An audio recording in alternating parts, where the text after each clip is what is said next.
Hey everyone, how you doing? This is Amon Green, Green Bay Packers all-time leading rusher, and you're watching Packers Total Access Live, your daily source for Packer content. Go Pack, go!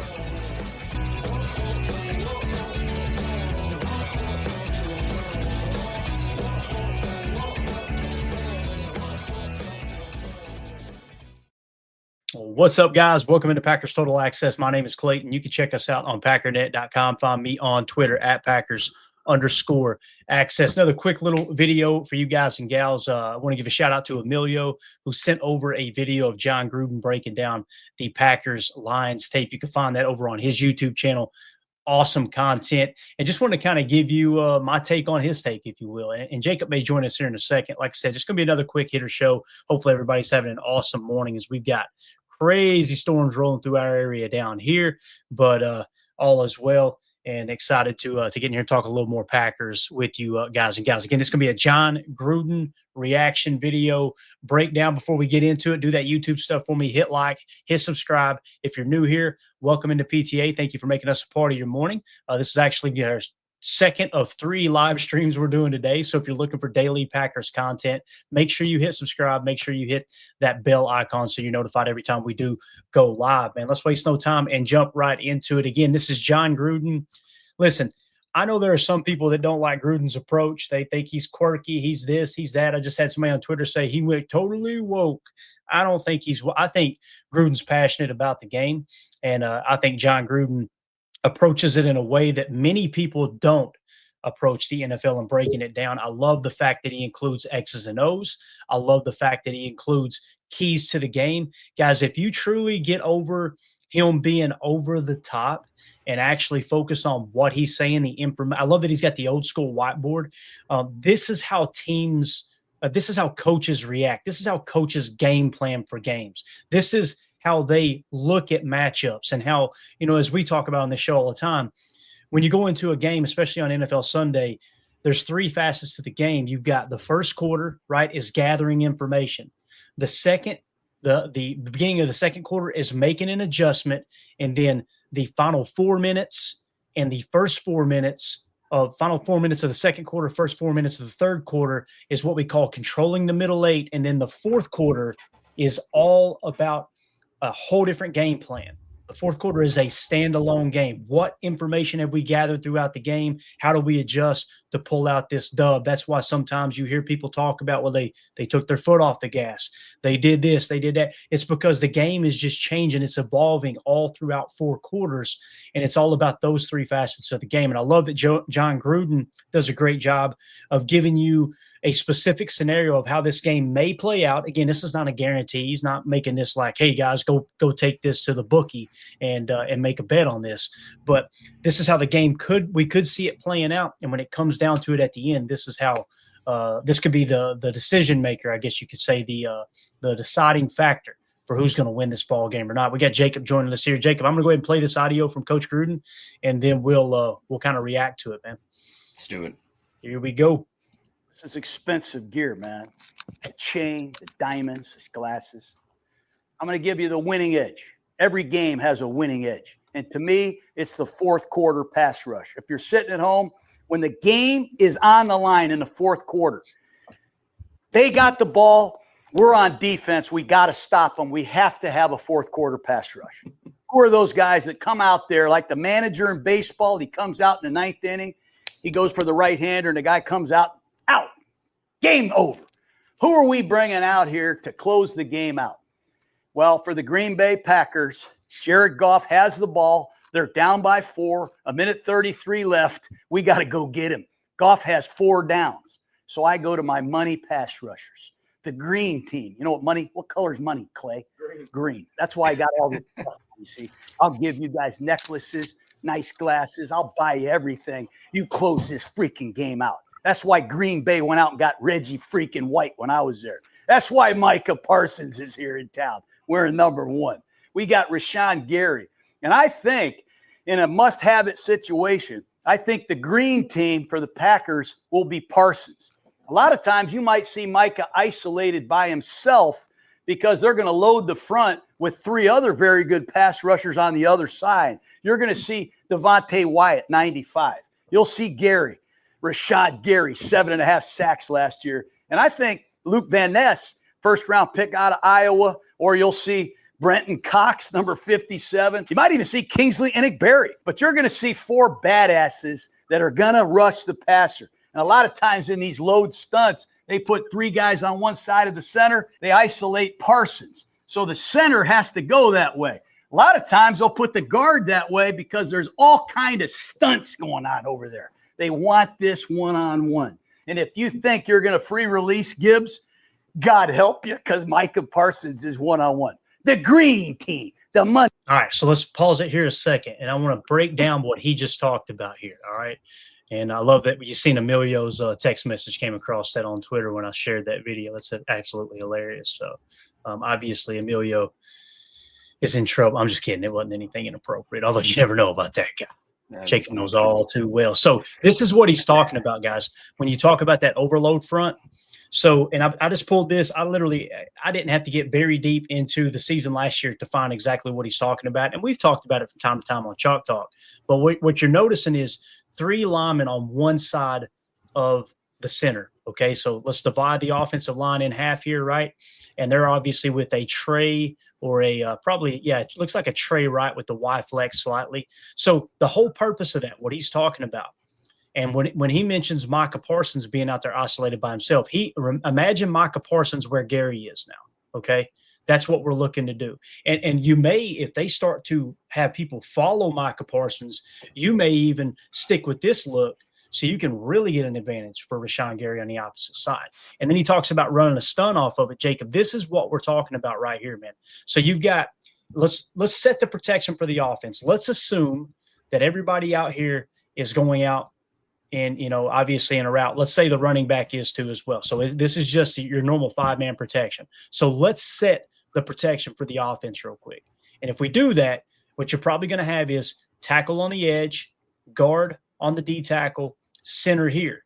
Now, notice this guy's looking back at the quarterback like, I'm sure he's just looking for the snap. Maybe it's a silent count, what have you. But he may also be looking like, hey, Buck, can you help me out here? What the hell am I supposed to do? Right? So what you've got is a one-on-one situation here. This guard now has to make a decision. Do I slide out here and help try to block the edge, or do I just kick back inside and block here? Right? And the goal is most of the time that guard, he knows if this guy takes the outside shoulder, there's no chance. So he might as well just kick inside and help. And what Gruden was mentioning specifically here, Jacob, is he was talking about these guys right here running a stunt. So you're talking about the D tackle coming across, and then jab step, stunt back around. That way the guard, if he is already inside helping, you'll get the outside shoulder, which is kind of, it almost looks like an inside rush, but you're on the outside shoulder with that stunt. That's what you would call a TE stunt, where the tackle goes first. And then you still got the outside rusher here. Now, one thing you noticed last year, too, with the Packers is these 3 would also slant across, and then this guy would jab step and loop all the way back around. You would get that sometimes as well. So that's what Jon Gruden is talking about in that specific scenario where they can run that kind of that overload. Let's go back to Coach Gruden real quick, and then we'll wrap that up there. And I want to get your take on it, Jake, because now he's going to make his pick here. Here we go, Jon Gruden's pick. Money pass rushers. That's the key to this game. I'm exhausted. I'm going to keep my glasses on. You know why? Because I got to pick the score of this game. I love the Lions. Everybody knows that. But you know who's going to win this game? Packers green team. They're going to find a way to get a stop at the end of the game to win this game. Green Bay, 30. Detroit, 27. Woo, boy. I love it, Jacob. Man, I want to get your take on what Jon Gruden just said there. Obviously, he's got the Packers winning a tight one. And when we talk about that stunt, when we talk about them overloading one side, keep in mind, guys, if you do that early in the game against the Lions, they're going to run the ball down your freaking throat. We're talking about specifically into the game. If it's a close game, him talking about the Lions being down by 3 or 4 points. Let's say it's 4 points and they need a tutter and they got a minute 40 left to go down the field and try to score and take the lead. That's when you break out this type of look and you can pin your ears back and truly go after the quarterback. And Jacob, you really don't have to have a whole lot of concern with Jared Goff scrambling there as well. No, for sure. First of all, Jon Gruden needs to be coaching somewhere, man. That guy makes me want to run through a freaking brick wall. He's just hilarious. And if you notice too, the two people that he must be like his co-producers or whatever, they're named Clay and Jake. So when I was watching the replay, I was like, man, we should cut this up and just pretend like he's talking to us. Yeah. But I mean, what a great coach overall. But man, I got about 20 minutes into the video when you just happened to call. So I really love the way that he breaks stuff down. It's just, he's so engaging. Like, I really do think he's going to have a heart attack though someday if he doesn't chill out. He's running on all cylinders. But yeah, man, I mean, when you talk about that TE stunt too, and the way they kind of overload, it's like, we really do that front seven on that defense. Now you have to pick your poison. Who are you going to try to stop? Because there's just so many guys you have to account for. And I'm talking like blue chip talent. We went through it the other day. It is just unbelievable to think that finally the Green Bay has that type of defense where I think it's going to be such a difference maker that it's going to be odd watching the first couple of weeks. It's going to be weird to get used to something like that, you know? Yeah, no doubt about it, man. I see everybody in the chat responding here. Let us know in the comments too. After this video is already complete, let us know in the comments. Who do you like here? Do you like the Packers' chances of beating the Lions? Do you think the Lions still hold the Packers off here? I remember Gruden specifically picking the Lions to beat the Packers last year, and he went through all the different points just like he did in this specific video. And again, go check out the whole video, guys. It's about an hour long. It is unbelievable breakdown of this game. CJN in the chat says, miss the morning PTA shows, nothing better to get through work than listening to the best Packers show out there. Thank you so much for the kind words, CJM. We're going to listen. My workload will start slowing down here late October, early November, and we'll get back to more morning shows. I promise you that. Andy Watkins in the chat says Packers win 27-20. I like that, man. Covering the spread. That would be absolutely awesome. So let's jump into the line here, Jacob. We kind of talked about it a little bit yesterday or the day before, whenever it was. Notice this right here is the moving line all week long, okay? The green bar, guys, is PFF's pick. That's kind of through their analytics. This is how they see the game. And then the gray bar is the market, if you will, okay? That's kind of what everything else has got the line set to. So we opened up here, Jacob. PFF had it a 1-point game, right? And the market had it at 1.5 points, both favoring the Green Bay Packers. As we got later in the week, or early in the week, I should say, the Packers were 1.5 point favorites according to the market, and PFF dropped down to a 0.7. So they even take it a little bit more detailed than most of the market. So you can see it kind of shifted back a little bit there, right? And then as you get a little later in the week, this is August the 11th, not the 11th. When is that? August the dates ain't right there. When you get a little later in the week here, you've got the Packers 1.5 point favorites. PFF has them at a steady 1 now. Okay, so it went back to 1. And then all of a sudden today, as we get through the week, today the line has now moved to currently sitting at the market having the Packers at 2.5 point favorites, PFF having them at 1. So the market as of right now, I think I heard someone say earlier too on ESPN Bet, they have it at 2.5 point favorites as well. Again, people see that and go, okay, great, Packers are favorites. They are according to the line, but keep in mind when you're at home, you're typically catching 3 points, right? Yeah. So you deduct the 3 points, kind of has the Lions as a 0.5 point favorite, which is as close to a pick 'em as you can get with the Vegas lines. So that's why I see what Gruden said here just a second ago on the video shows that, man, if this thing is close, coming down to the wire, you really like Green Bay's chances if they've got a fourth quarter lead. And last year, Jacob, you're a lot shakier thinking about the Lions going down the field and scoring on you. But now that you got number 1 over there, Micah Parsons, and I understand there's rumors that he may have limited snaps. I can understand that. If that's the case, boy, how about having a guy have 10 snaps all game long, then it comes down to the final drive and you throw him out there for the final drive and just let him go terrorize Jared Goff. Yeah, I mean, honestly, that 30-27 I guess prediction that Gruden had makes a lot of sense. I really hope it's not that close, but unfortunately, especially as of the last few years, the Lions are a tough team to play no matter where we are. Like you said, getting the 3 points at home kind of makes it just basically turn into a wash. And I think it's just going to depend. This is one of those games where if we have a strong start, a fast start, and we kind of are clicking, and that's what I think it's going to probably take for us to crank this one out. But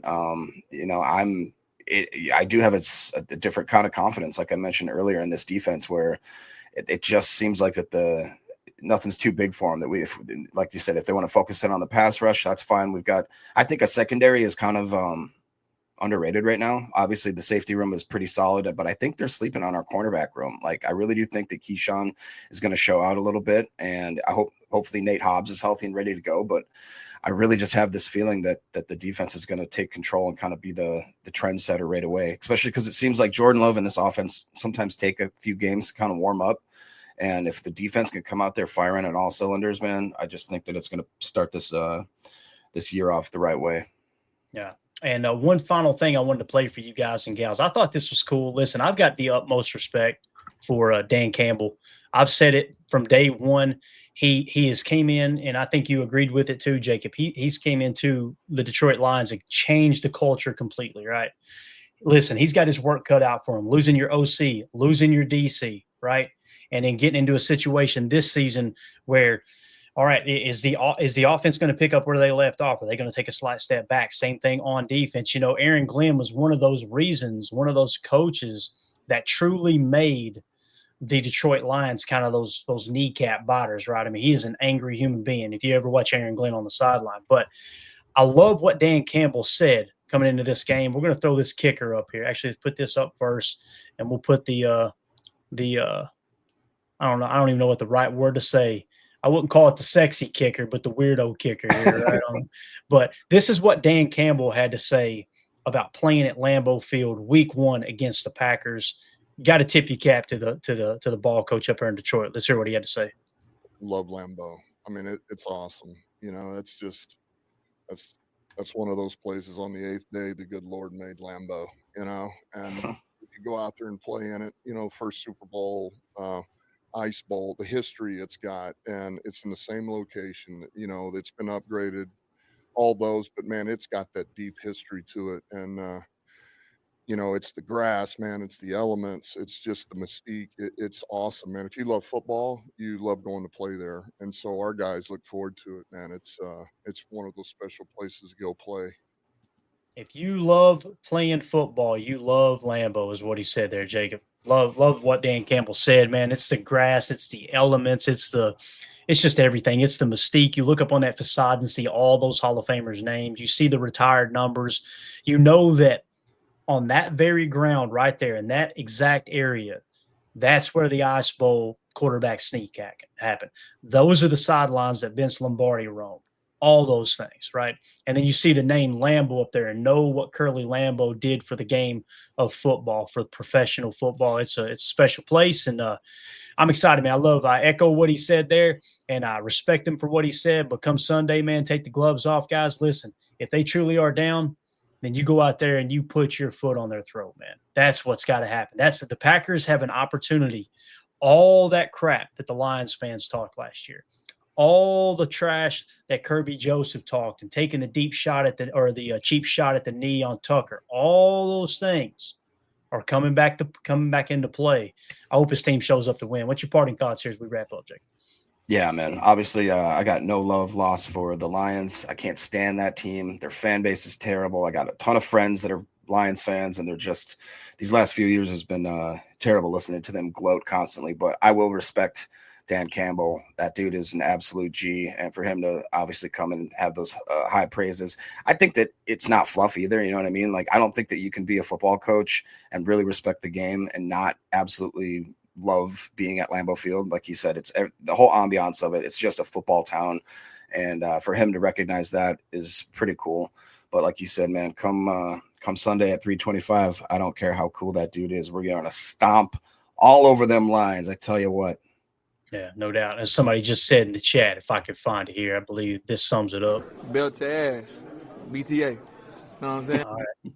So that's it, guys. We'll be back tonight, 6:30 p.m. Central Time for PTA Live. Listen, let us know in the comments, okay? Let us know in the comments what you thought about the Jon Gruden breakdown, his pick for the Packers to win there at Lambeau. Let us know about the point spread moving. Do you think it'll shift back in either direction? We want to hear y'all's take in the comments. And again, if you're new here at PTA, thank you for hanging out with us. Make sure you hit subscribe. Make sure you click the bell icon so you're notified every time we go live. Again, this is PTA. My name's Clayton. Go Pack, go. Here we go. We out. Bye, guys.